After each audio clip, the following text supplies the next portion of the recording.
누가복음 1장 26절부터 38절까지 말씀 중심에서 예수님의 나심을 예고함이라는 제목으로 하나님 말씀 증거하겠습니다.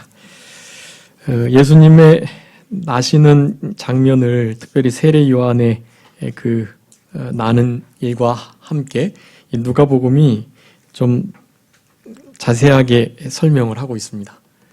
그래서 오늘 본문의 말씀은 천사 가브리엘이 예수님의 어머니 처녀 마리아에게 나타나셔가지고 그 처녀인 마리아가 예수라는 이름에, 그러니까 이사야 7장에서 예언되었던 임마누엘, 처녀가 잉태하여 아들을 낳겠다는 그 예언의 말씀이 이루어지게 될 것을 알리는 그런 장면의 말씀입니다.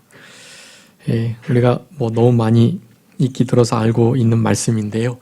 이제 2019년 성탄절 우리 주일학교 학생들에게 이 본문의 말씀을 가르쳐서 두 가지의 큰 목적을 우리 아이들에게 잘 교훈해 주셔야 되겠습니다.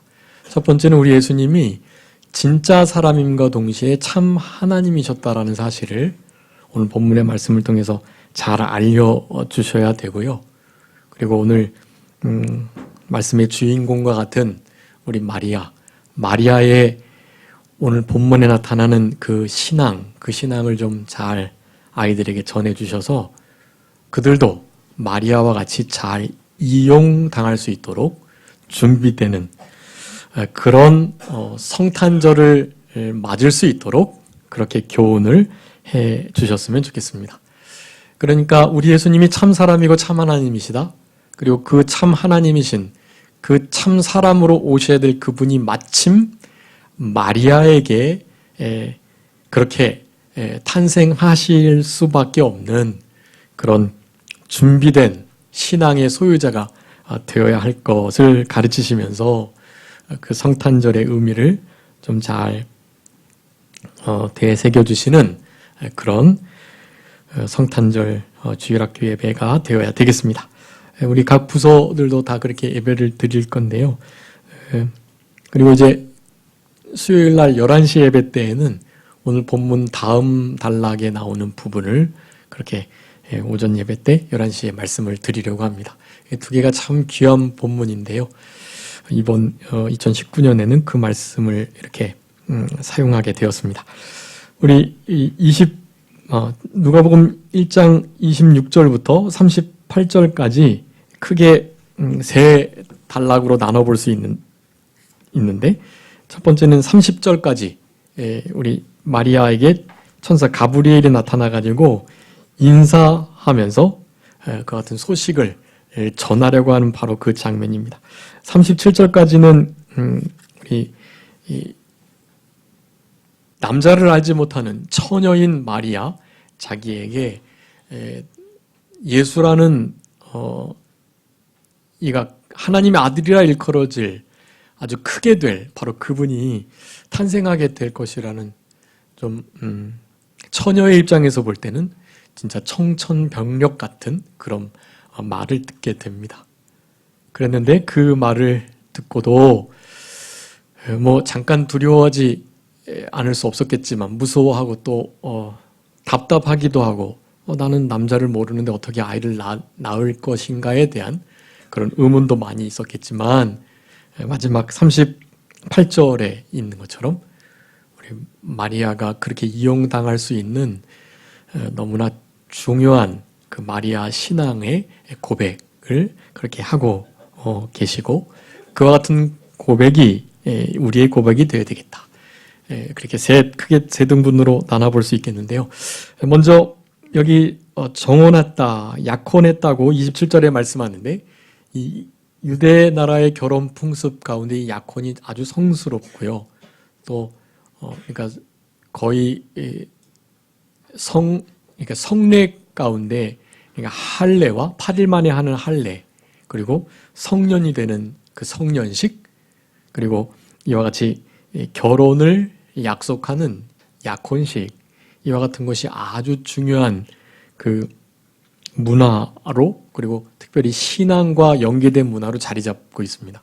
우리나라는 좀 이제 좀 큰 그런 결혼이 아닌 경우는 약혼은 이제 잘 안 하는 풍습인데요. 여전히 지금 이스라엘은 전통이 있는 그런 곳은 약혼을 하고, 예전에 지켜오던 것처럼 그렇게 기간을 두면서 결혼을 하게 된다고 합니다. 그러니까 약 한 거의 막 1년여 가까이 약혼의 기간을 두는 거예요. 그 사이의 시간을 정혼 때라고 말하면 정혼. 그러니까 결혼을 약속한 사람이 있다. 양옆에 배우자끼리 서로 알도록 그렇게 약혼을 하는 거예요. 정혼한 처녀가 이를테면 처녀성을 잃거나, 그래서 혹시 아이를 베거나 하면 유대의 풍습으로는 어떻게 하는 걸로 알고 계시죠? 네? 네. 돌로 쳐서 죽이는 그런 결혼 문화가 있습니다. 지금도 그럴까요? 안 그럴까요? 제가 이제 좀 이렇게 여쭤보니까 지금은 그렇게까지 하지는 않는데, 하나님의 말씀을 철두철미하게 지키는, 그러니까 지금으로 말하면 그 사두개파 있잖아요. 사두개파인들은 지금도 그렇게 한다고 그래요. 그래서 여러분 알고 계신 것처럼 그 스토닝이라는 영화도 있었고, 지금 예루살렘도 그렇고, 또 그 근동 지역에 돌로 사람을 처형시키는 법이 아직도 있다고 합니다. 그것을 어떻게 국가적으로 못 막는다 하더라고요. 할례하는 것도 그렇고. 그래서 사실은 우리가 우리의 문화로 볼 땐 뭐 은혜를 입은 자라고 천사가 와서 예수를 잉태했다고 하니 뭐 당연히 아멘 감사합니다 하고 받았을 만한 그런 생각을 해볼 수 있지만, 배경을 조금 알면 전혀 그럴 수 없다는 것을 우리가 알 수 있고, 그래서 오늘 본문의 이 마리아의 주의 여종이오니 주님의 말씀대로 이루어지리이다라는 이 고백은요, 사실은 순교의 고백인 것입니다. 목숨을 담보로 내가 목숨을 걸고 그와 같은 약속에 참여할 자로 그리 하겠습니다라는 신앙의 고백인 것입니다. 여러분 아주 위대한 신앙 고백인 것이고요. 그러니 우리 하나님께서 하나님의 아들이신 예수님을 누구의 몸을 통해서 보내실까 얼마나 많이 이렇게 생각을 하시고 그 중에서 고르셨겠잖아요. 그래서 마리아가 된 것입니다.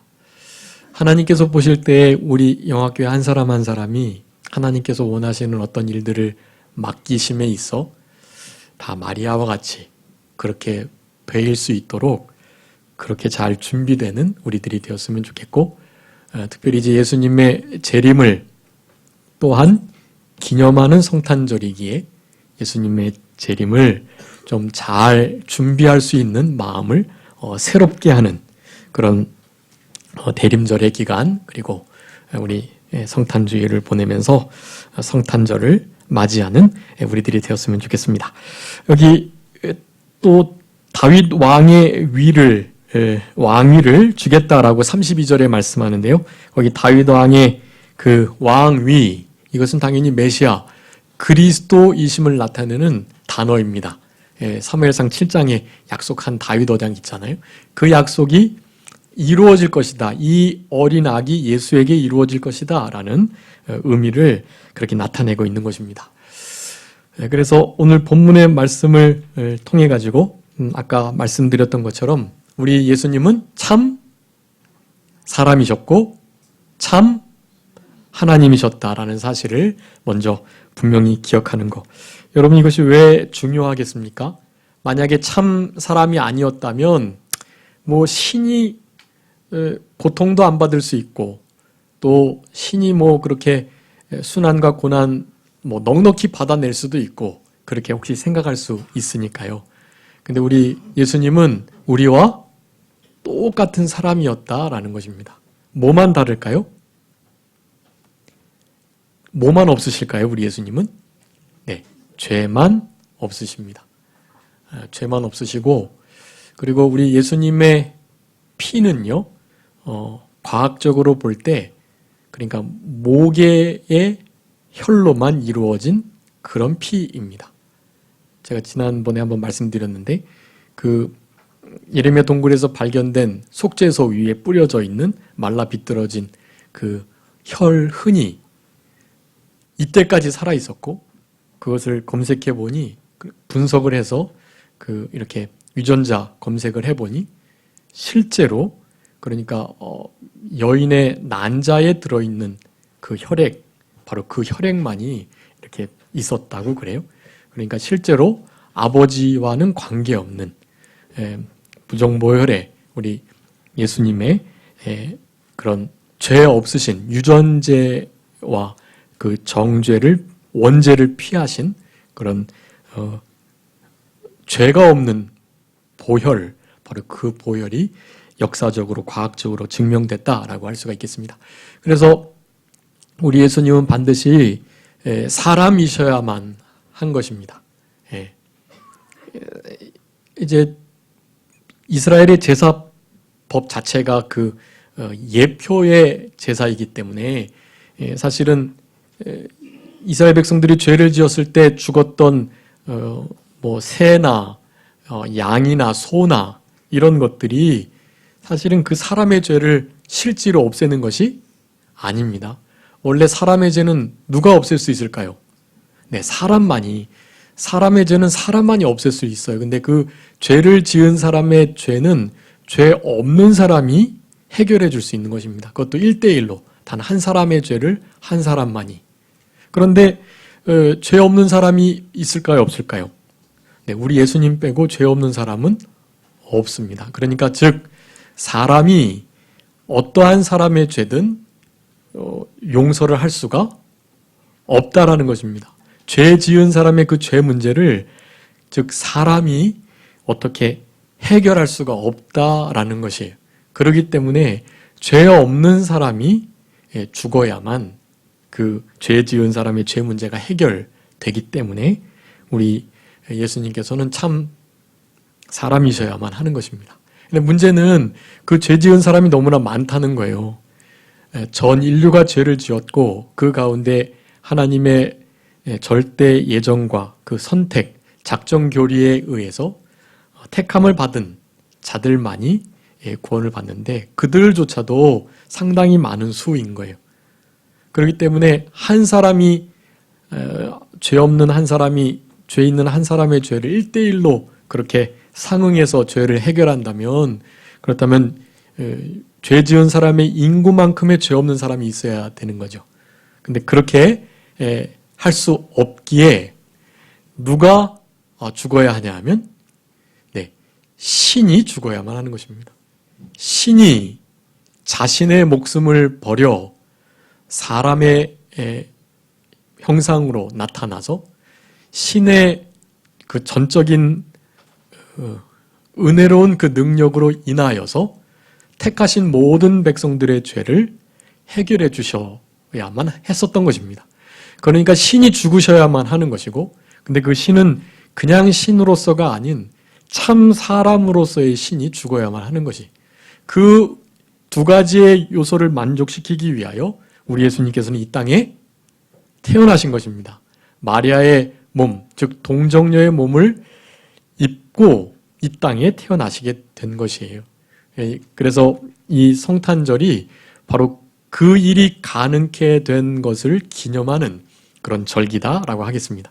여러분이 성탄절의 주인공이 산타클로스나 또 크리스마스 트리나 또 선물을 교환하는 그런 선물들, 그것이 아니라는 것을 분명히 아이들에게 알려주셔야 되고요. 뭐 우리 주일학교 학생들은 다 알고 있지만 여기 보면 이 세상의 최고의 선물이 뭐라고 되어 있습니까? 최고의 선물은 영어로 되어 있는데요. 지저스 크라이스트라고 있습니다. 지저스 크라이스트.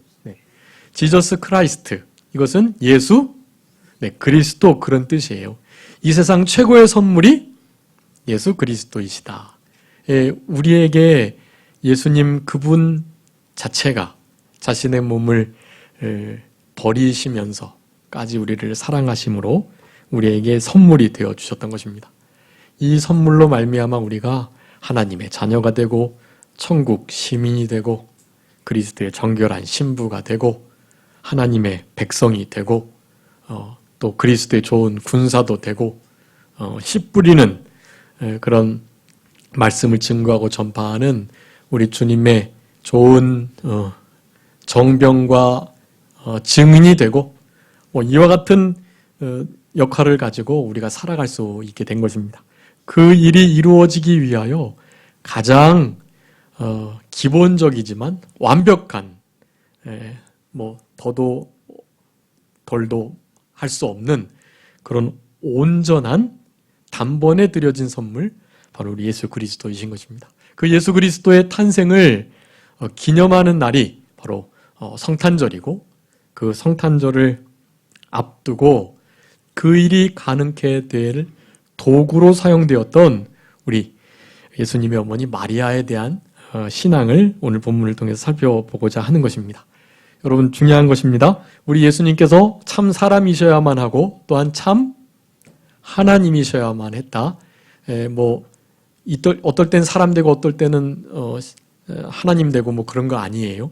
그러니까 두 분이 분리된 것도 아니에요. 그렇다고 다중인격도 아니고요.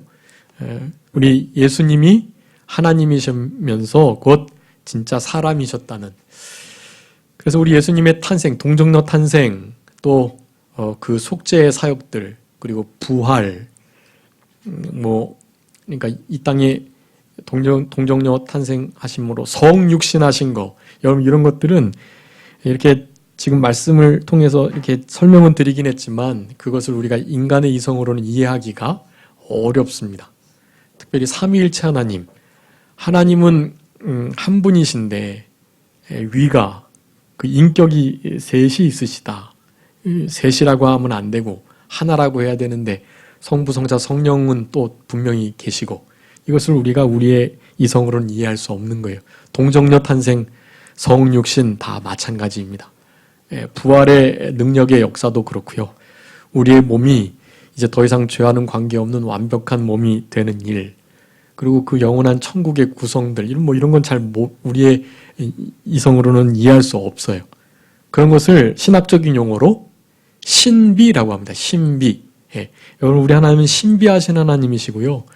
우리의 신앙은 그래서 신비한 거예요. 신앙생활도 역시 신비합니다. 다른 사람들이 몰라요. 참여한 사람만 알거든요. 신비스러운 우리는 신앙생활을 하는 것이에요.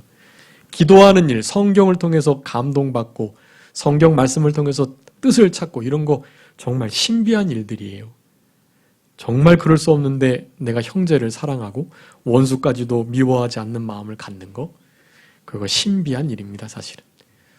제일 신비한 것을 어떤 목사님은 그렇게 말씀했어요. 되지 못한 내가 예수님을 닮아가는 거. 그거만큼 신비한 일이 없다. 여러분, 요즘에 한참 지금 현 시대를 잘 구분하고 또 분별해내는 그 이정훈 교수라는 분이 계시는데요. 그가 종자연, 종교자유정책연구원이라는 걸 설립해서 자기가 생각할 때 자기는 불교인이고 또 이 사회주의 사상을 가지고 있었는데, 어떻게 하면 이 우리나라 전역에 사회주의가 잘 전파될까? 공산주의가. 다른 것이 없다. 일단은 교회가 망해야 되고 크리스찬이 없어야 된다. 일단 그것이 존재하는 한 이 공산주의는 전파될 수 없다. 그것을 깨닫고 종자연을 설립하고 종교 정책을 세운다는 미명하에 불교나 다른 종교들은 잘 세워지고 기독교를 아주 교묘하게 핍박하는 그런 일을 하기 시작했습니다. 그가 이제 기독교로 세워진 학교에서 체포를 하지 못하도록 하는 그 대강고등학교 한 친구가 막 피켓 걸고 나는 예배 드리기 싫다 막 한 거 있었잖아요. 그때 종자연하고 그 학교를 대표하는 어떤 목사님 변호사하고 싸웠는데 졌어요, 변호사님이. 그래서 종자연이 이겼어요. 그래서 그 대강고에서 더 이상 체포를 할 수가 없게 된 것입니다. 그런 일들을 이정훈 교수가 다 꾸민 거예요. 근데 그이가 하나님의 아주 기적적인 역사로 예수님을 믿고 돌아온 거예요. 그래서 그가 자기가 세웠던 모든 그 정책들을 하나하나 파헤치면서 지금 정말 기독교를 그리고 이 보수주의를 잘 돕고 있는 일을 하고 있어요. 근데 그가 자기 부인도 경희대 의대 경희학과 나와서 한의사가 됐다고 그러는데 나중에 말을 들어보니까 그 부인이 이제 이렇게 종자연 막 연구하고 막 그럴 때 참 잘 나가고 그랬는데도 야, 이 사람하고는 못 살겠다고 생각을 했대요. 언제 이혼하나 그런 생각을 하고 있었는데 가뜩이나 불교인데 아주 전통적인 불교 신자래요. 막 그냥 주일날 이렇게 일요일에 한 번 절에 가는 거 아니고요. 막 실제로 막 그 법문도 다 외우고 막 이렇게 이 스님이 이렇게 말씀 전하면 그거 잘 받아줬고 막 거기에 막 따로 가서 막 강의 듣고 막 이런 사람이었대요. 근데 크리스찬이 돼 버리니까요. 진짜 못 살겠다 했는데 이제 이 남편인 이종훈 교수가 막 정말 매달린 거죠. 내가 당신한테 전도 안 하고 내가 전과 다른 삶을 살 거니까 한번 지켜봐 달라 하면서 이제 생활했나 봐요. 근데 아니나 다를까 전에 있을 때보다 훨씬 더 잘하는 거예요. 그리고 물론 전도 안 하겠다고 했지만 믿은 지 일주일 만에 전도를 계속하기 시작했다 그러더라고요. 그래서 한 2년 만인가 돌아왔다 그러는데요. 돌아온 얘기를 하면서 그 얘기를 하는 거예요. 내가 이 사람과 사실은 살 수 없을 줄 알았는데 이 사람이 변하더라. 저 사람이 믿은 하나님이 도대체 얼마나 능력이 있기에 저런 사람을 변화시켰나. 그 생각을 가지고 그래서 믿게 됐다는 거예요. 예, 실제로. 우리의 일상적인 삶 속에서 사실은 그리스도의 향기가 나타나야 아주 분명한 그리스도인의 그리스도됨을 하나님의 주되심을 나타내는 생활을 하게 되는 것입니다. 여러분 이 시대는 그렇게 살아가야 돼요. 진짜 변하지 않는 나, 죽어도 변할 수 없는 나, 그가 변화되는 거예요. 여러분 그런 것들을 다 신비라고 말합니다. 언제 말씀드렸죠? 고집 강한 사람은 내가 죽어도 죽나 봐라. 죽어도 죽나 봐라 그러면서 고집을 한껏 피우는 거죠. 근데 그렇게 죽어도 죽나 봐라 하는 사람의 고집을 누가 꺾겠습니까? 우리 하나님만이 꺾으실 수 있는 거예요. 그 사람이 그렇게 확 꺾이니 이 부인도 그 존재를 인정하지 않을 수가 없는 거예요. 그래서 결국 2년 만에 예수님을 믿게 되었다고 그럽니다. 여러분 다 신비에 속한 일입니다. 이런 일들은. 그렇다고 우리가 신비주의자가 되면 안 돼요. 예. 하나님께서 우리에게 자유를 허락하셨습니다. 그런데 자유주의자가 되면 안 돼요. 신비주의자, 자유주의자, 신신학, 자유주의 신학 이런 것으로 기울어지면 안 됩니다. 하나님께 대한 모든 신비들을 신비로 잘 두고 주님께서 우리들로 하여금 그런 것들을 잘 믿고 알 수 있도록 알고 믿는 게 아니라 믿고 점점 잘 알아가 깨달아갈 수 있도록 해달라고 하나님 앞에 그 신비의 하나님 앞에 그렇게 기도하셔야만 하는 것입니다. 여러분 예수님의 탄생은 신비라고 아이들에게 잘 알려주셔야만 합니다.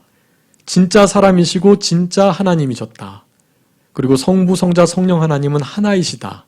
그런데 아버지, 아들, 영, 삼위격을 가지고 계신다. 좀 어렵지만 그것을 믿으면 그것이 알아진다라고 아이들에게 잘 알려주셔야만 합니다. 신이 아니면 사람이 아니라면 우리의 죄를 해결하실 수 없다라는 것을 분명히 말씀해 주셔야 되겠고요. 두 번째는 우리 마리아가 어떤 신앙을 가졌기에 이렇게 쓰임 받았나 하는 문제입니다. 그 문제는 다른 것이 아니에요. 여기에 다르게 반응하지 않습니다. 그저 두려워할 만한 상황 속에 먼저 하나님께 우리 가브리엘을 통해서 그렇게 말씀해 주시기 때문이에요. 28절에 어떤 자라고 말씀합니까? 은혜를 받은 자요 라고 우리 마리아를 부릅니다. 은혜를 받은 자요. 그러면서 무엇하라? 평안할지어다. 평안할 수 없는 일이 생기기 때문에 그렇습니다. 이제 돌에 맞아 죽을 상황이 생기거든요. 자기가 그렇게 사랑하는 남편들 요셉이 자기를 어떻게 볼까부터 시작해서 그가 나를 드러내면 나는 돌에 맞아 죽을 수밖에 없는데 그런 것을 떠나서 사랑하는 그 요셉이 나를 오해한다는 사실 자체가 너무나 힘든 일일 수 있죠. 그 가정과 가정끼리 결혼했는데 이 가정들이 얼마나 믿음의 가정, 의롭고 경건한 가정인데 그 안에서 나의 이러한 불륜이 드러남으로 파혼이 되고 나는 죽게 생겼고 그것 때문에 우리 가족들은 이런 생각들을 하면 평안할 수 없어요. 내가 아이를 갖는다는 그 자체가요. 그럼에도 그와 같은 인사를 전해들은 우리 마리아는 실제 은혜 받은 자답게 평안을 유지하며 특별히 두려워하지 말아라 하시는 그 말씀에 실제로 이제 더 이상 두려워하지 않습니다. 여러분, 이 은혜 받은 자의 결과들이거든요. 은혜 받은 자들은 반드시 이 평안함이 따라와요. 그래서 은혜와 평강이 너에게 있을지어다라는 말씀이 늘 있잖아요. 그래서 그런 거예요. 은혜가 주어지면 평강이 그리고 그에 따르는 사랑과 또 모든 경건과 또 다른 것들이 그냥 은혜를 받은 자에게 따라오게 되는 것입니다. 그런데 은혜를 받은 자의 평안하라고 말하면서 28절에 중요한 말씀을 합니다. 어떻게 너와 하시다고 말씀합니까? 주께서 너와 함께 하시다. 주께서 너와 함께 하시도다. 이 말씀이요. 사실은 이것은 뭐 은혜의 결과가 아니고요. 이게 바로 그냥 은혜인 것이에요. 우리 여기 출애굽기 33장 그 16절 한번 읽어봐 주세요. 출애굽기 33장 16절. 여기 은혜와 긍휼을 바라라 그건데 출애굽기 33장 16절.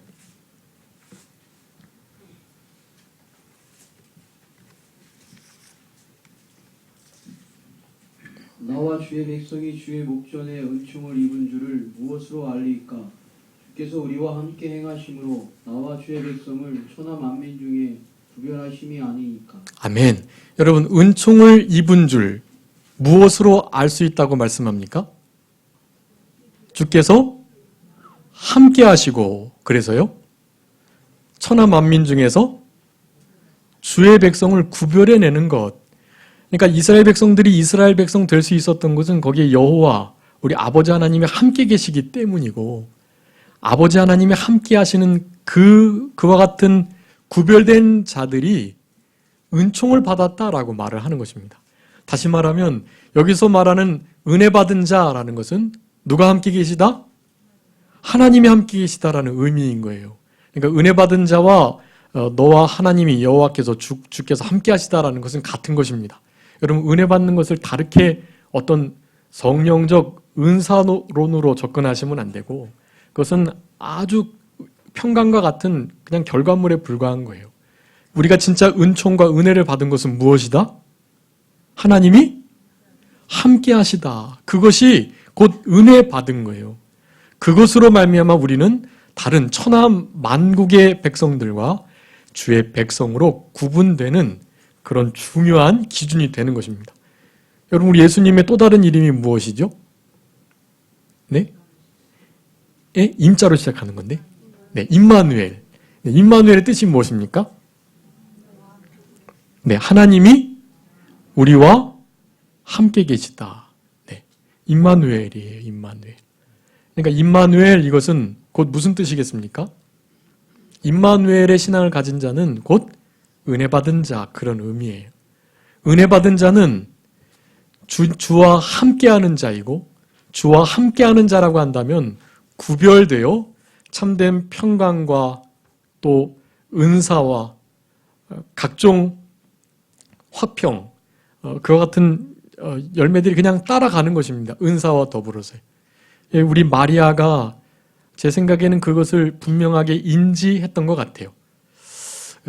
하나님이 우리와 함께 하시는 것을 알았지만 사실은 육체로 함께하는 그 일, 그러니까 이사야에 기록된 처녀가 잉태하여 임마누엘이라는 이름을 갖는 아들을 낳게 된다는 그 말씀이 이루어지긴 해야 되는데 그 말씀 속에 역사되는 그 큰 은총의 역사가 그게 바로 은혜인 것임에 대해서 오늘 본문의 이 인사의 말을 듣고 우리 마리아는 분명히 알았을 것이다 라고 할 수가 있겠습니다. 근데 그 말을 듣고 나서 청천벽력 같은 말씀을 듣습니다. 31절에 너가 잉태해서 아들을 낳겠다 라고 말씀하며 그 이름을 예수라 하라 라고 말씀합니다. 예수님의 뜻이 무엇이죠? 마태복음 1장이 21절에 있는데 자기 백성을 저희 죄에서 구원해낼 자. 네, 그러니까 구원자라는 뜻이죠. 죄의 문제를 해결해 주셔서 건져주실 자, 구원해 주실 자, 죄와 사망과 지옥, 마귀의 권세로부터 우리를 해방시켜 주시고 자유케 하시는 그 역사를 우리에게 베풀어 주시는 분이라는 것이 예수라는 이름의 뜻에 담겨 있습니다. 그러니까 그 예수라는 이름, 사실은 예수라는 이름이 좀 그 시대에도 좀 흔히 있었던 이름이에요. 호세아, 예수와 다 그런 의미를 갖습니다. 그런데도 우리 가브리엘 천사는 예수라는 이름을 분명히 그에게 알려주면서 예수를 아는 지식이 가장 고상하고 고린도서 2장에 그 안에 예수 안에 모든 참된 지식과 지혜와 보화가 담겨 있는 바로 그 이름을 우리 마리아에게 주시며 내가 그 예수를 잉태하겠다라고 지금 선포를 하고 있는 것입니다. 그가 큰 자가 되고 지극히 높으신 이의 아들 또 다윗 왕위를 그에게 주겠다. 메시아가 되게 해주시겠다는 거예요. 그래서 여기서 예수 메시아, 예수 그리스도가 나오게 되는 것입니다. 그러면서 영원히 야곱의 집을 다스릴 왕으로 그가 무궁한 통치의 역사를 이행하실 것이라는 것을 말하면서 이런 위대한 약속을 주시는데 마리아가 34절에 난 남자를 알지 못했는데 어떻게 일이 있겠습니까? 라고 말하자 35절에 성령이 너에게 임하실 때 지극히 높으신 이의 능력이 너를 덮겠다. 그리고 진짜 예수를 낳을 것인데 그가 하나님의 아들이라는 일컬음을 받게 될 것이다 라고 말을 합니다. 그 증거로 친척이었던 엘리사벳 나이가 많아서 전혀 이제 아이를 낳지 못한다고 했는데 벌써 6개월 전에 이미 잉태했다. 세례 요한을 의미합니다. 세례 요한이 예수님보다 6개월 먼저 태어난 거예요. 6개월 먼저 태어난 잉태된 그 표가 있으니 나중에 확인해 봐라 라는 의미로 그도 그렇게 신비한 하나님의 능력으로 이루어졌으니 처녀가 아이를 임마누엘로 예수로 낳는 일은 충분히 가능하다라는 설명을 지금 해주고 계시는 것입니다. 그러면서 30절에 대저 하나님의 모든 말씀은 능하시지 못하심이 없느니라 라는 이 천사의 말을 우리 마리아가 어떻게 했을까요? 믿었습니다. 이와 같은 말씀을 믿었어요. 어떤 말씀요? 처녀가 잉태하여 아들을 낳겠다. 그 아들의 이름은 예수이다. 당연히 엘리사벳도 지금 6개월 전에 잉태했고 나에게도 하나님이 그와 같은 역사를 능력의 손으로 이루실 수 있는 분이다라는 것을 믿었던 것입니다. 그에게 다윗 왕위를 주시겠다는 것, 즉 메시아가 되게 해주시겠다는 것을 우리 마리아가 믿었습니다. 자신의 문제까지도 해결해 주실 줄 믿었습니다. 그러니까 이와 같은 대답이 가능한 것입니다. 38절 우리 다 같이 한번 읽어보겠습니다. 38절 시작. 마리아가 이르되 주의 여종이오니 말씀대로 내게 이루어지이다 하매 천사가 떠나가니라. 아멘. 원래 31절이 요절입니다. 너가 잉태하여 아들을 낳을 것인데 이름을 예수라 하라. 예수의 이름에 대해서 잘 알려주시고요. 우리 예수님을 마리아가 잉태했다라는 것을 분명히 말씀해 주시고 마리아가 예수님을 그렇게 잉태할 수밖에 없을 만한 신앙의 사람이었다라는 것을 분명히 강조해 주시면서 이제 38절의 말씀을 우리 28절의 말씀과 함께 알려주시기 바랍니다. 그러니까 하나님이 우리와 함께 하시는 것 자체가 은혜이다. 그 은혜를 받은 자들은 평안하고 두려워하지 않을 수 있다. 여호와를 경외하는 자, 여호와를 가장 사랑하고 또한 여호와 하나님을 가장 두려워한다면 우리가 두려워할 만한 것이 없다.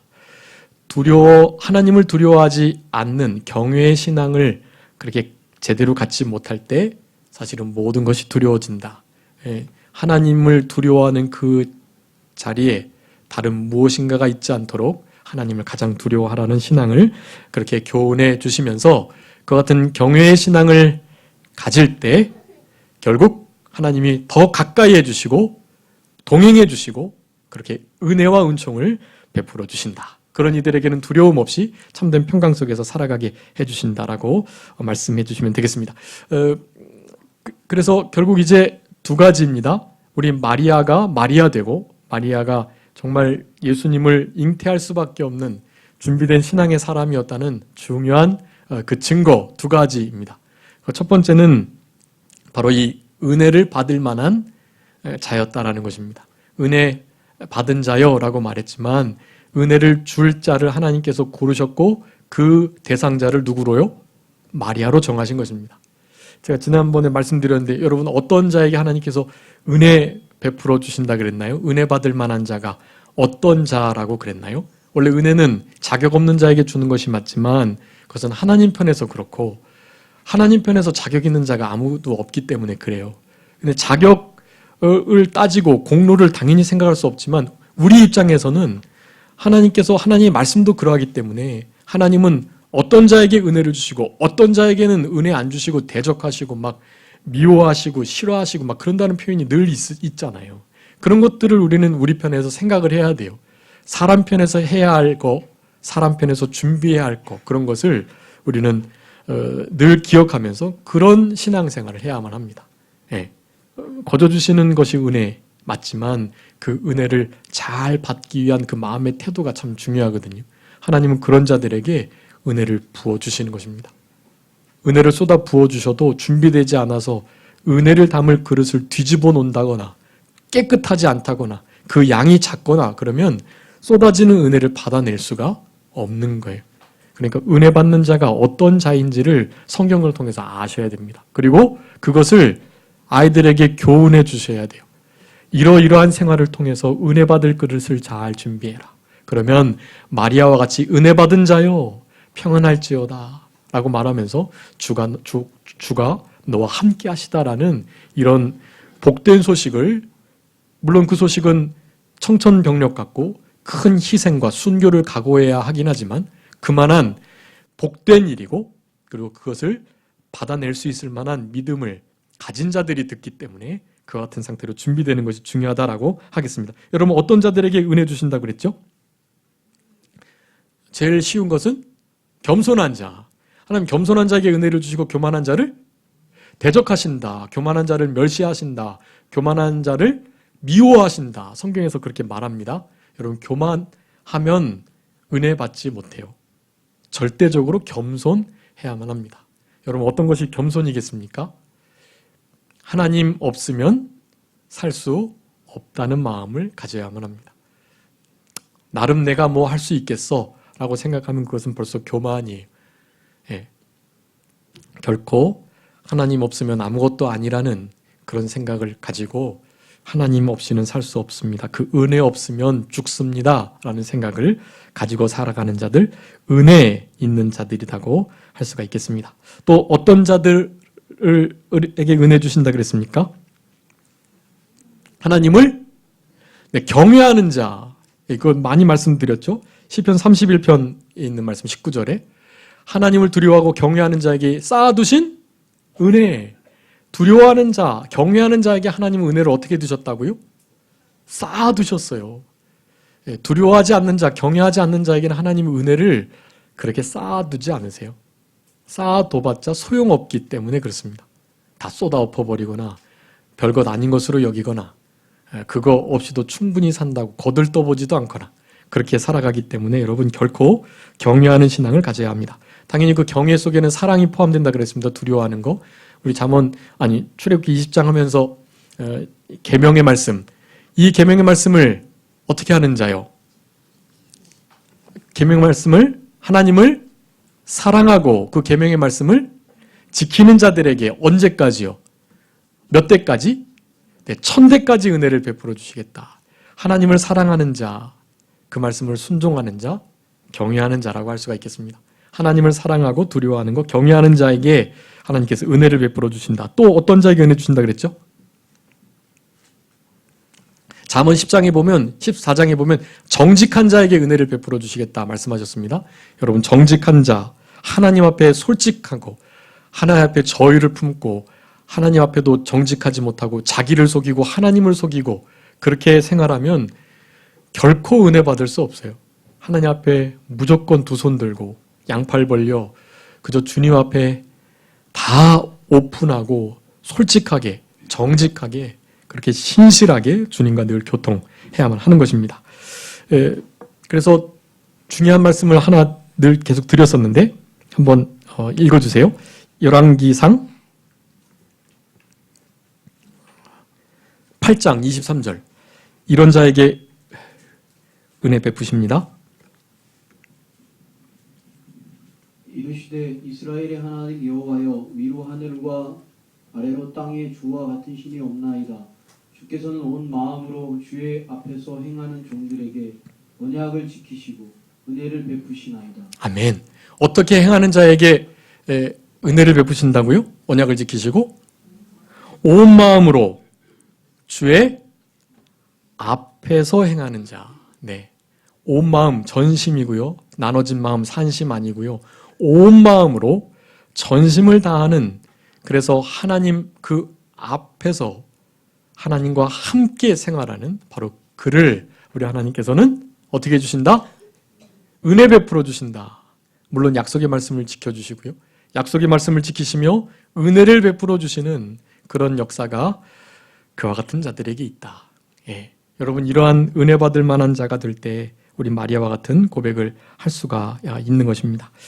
열왕기상 3장에 보면은요, 우리 솔로몬 왕이 다윗 왕 아버지의 신앙을 그렇게 고백하고 있는데요. 솔로몬이 이르되 주의 종 내 아버지 다윗이 성실과 공의와 정직한 마음으로 주와 함께 주 앞에서 행함으로 주께서 그에게 큰 은혜를 베푸셨고 라고 말합니다. 우리 다윗은 큰 은혜를 받은 자거든요. 근데 큰 은혜를 받은 그 원인을 아들인 솔로몬이 그렇게 말하고 있는 것입니다. 정직과 성실과 공의로 하나님 앞에서 하나님 동행함으로 행하였다라고 말씀하는 것입니다. 여러분, 그런 자들에게는 은혜를 베풀어 주신데 어떤 은혜 주신다고요? 큰 은혜를 주신다. 아까 경외하는 자에게 주셨던 쌓아두신 은혜, 그 은혜를 주신다고 말씀합니다.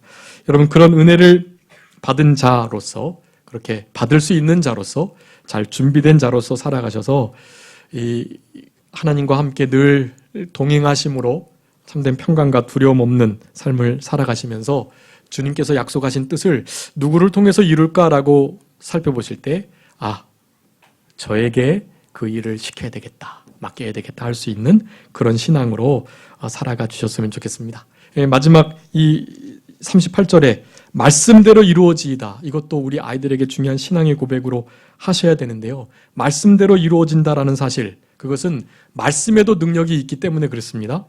말씀대로 되는 것은 그 말씀 자체의 능력이 있기 때문이고, 그 말씀하신 하나님이 능력 있으신 분이시기 때문에 그렇습니다. 여호와께 능치 못한 일이 있겠느냐? 창세기 18장에서 말씀하는데 주께는 능치 못한 일이 없습니다. 예레미야 32장 17절에 말씀합니다. 계속해서 하나님으로서는 다 할 수 있다라는 말씀을 신약 성경에서도 우리 예수님께서 하고 계세요. 마가복음 10장 27절에 하나님으로서는 다 할 수 있다. 사람으로서는 못하지만 또 부자가 천국에 들어가는 거 정말 어렵지만 하나님으로서는 그것도 하실 수 있다라고 말씀하시면서 능력이 무한하신 하나님, 그분의 말씀이기 때문에 당연히 그분의 말씀은 능치 못하심이 없는 것입니다. 여호와 능력의 하나님이시기 때문에 그분의 말씀도 능치 못함이 없고, 따라서 그 여호와와 그 말씀을 믿는 자들 또한 어떨까요? 네? 여호와 하나님과 그 하나님의 말씀을 믿는 자들은요, 믿는 자들에게 능치 못하심이 있을까요, 없을까요? 능치 못하심이 없는 거예요. 빌립보서 빌사 1:3 있잖아요. 빌립보서 4장 13절. 내게 능력 주시는 자 안에서 내가 모든 것을 할 수 있다. 모든 것을 할 수 있다가 능치 못함이 없다. 그런 뜻이거든요. 이거 한 절만 읽고 말씀 마치겠습니다. 마가복음 9장 23절.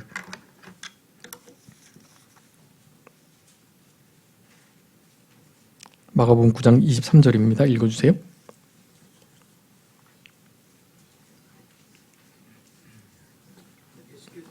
예수께서 이르시되 할 수 있거든이 무슨 말이냐?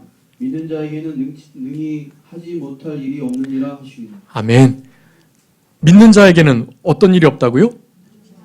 네, 능히 하지 못할 일이 없다라고 말하는 것이, 능력의 하나님과 그분의 말씀을 믿으니 그 믿는 자들 또한 능치 못함이 없게 되는 것이에요. 마리아가 가졌던 신앙인 것입니다. 여러분 안에 그런 은혜가, 그리고 하나님께서 주시는 그 평강과 두려움 없는 그와 같은 역사가 순교자적인 신앙을 가지고 이 시대를 살아있는 순교자로 살아가기를 결심하는 우리 모두에게 그렇게 늘 넘쳐났으면 좋겠습니다. 자, 기도하겠습니다. 살아계신 우리 아버지 하나님 감사합니다.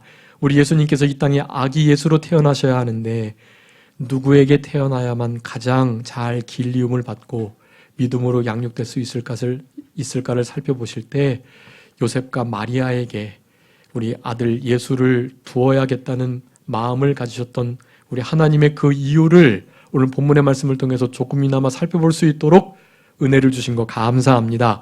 마리아는 하나님이 함께 계시는 것 자체가 은혜이며 은혜 받은 자는 참된 평강과 안식을 누리며 두려움 없이 순교자적인 각오를 하고 하나님의 말씀이 이루어지는 도구로 넉넉히 사용될 수 있다는 것을 확신하며 하나님 앞에 그렇게 되기를 주의 여종이오니 주의 능치 못하심이 없는 그 말씀대로 되리이다라고 고백하는 그와 같은 위대한 신앙이었다는 것을 오늘 말씀을 통해서 우리가 상고할 수 있도록 은혜 주신 거 진심으로 감사합니다.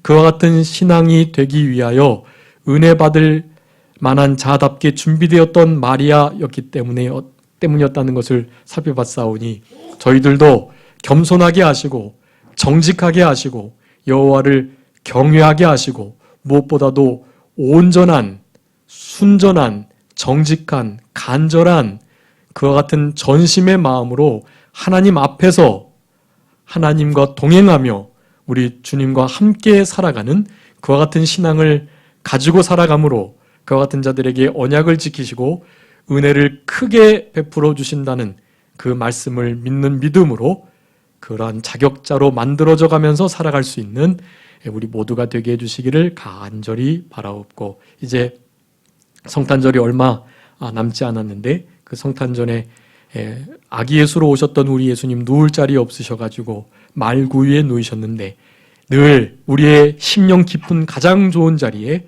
우리 주님을 늘 모시며 살아가는 우리들이 되게 하여 주시고 그 예수님의 사랑과 빛을 온전히 드러낼 수 있는 우리들의 남은 생애가 되게 하여 주시기를 간절히 바라옵고 하나님 앞에 감사하며 또한 즐거워하면서 성탄절을 보낼 수 있도록, 그리고 오늘 성탄 주일에 남은 모든 시간들도 그렇게 하나님의 영광을 위해서 보낼 수 있도록 우리 아버지 하나님 같이 하여 주시옵소서. 이 자리에 함께하지 못한 하나님의 귀한 권속들 위해 우리 주님 같이 하시고 모든 아픈 또 문제가 있는 그와 같은 상태 속에 우리 주님 친히 역사하여 주셔서 그 모든 일들을 회복시켜 주시고 깨끗하게 치료해 주시기를 간절히 원하오며 감사하옵고 예수 그리스도의 이름으로 기도 올리옵나이다. 아멘.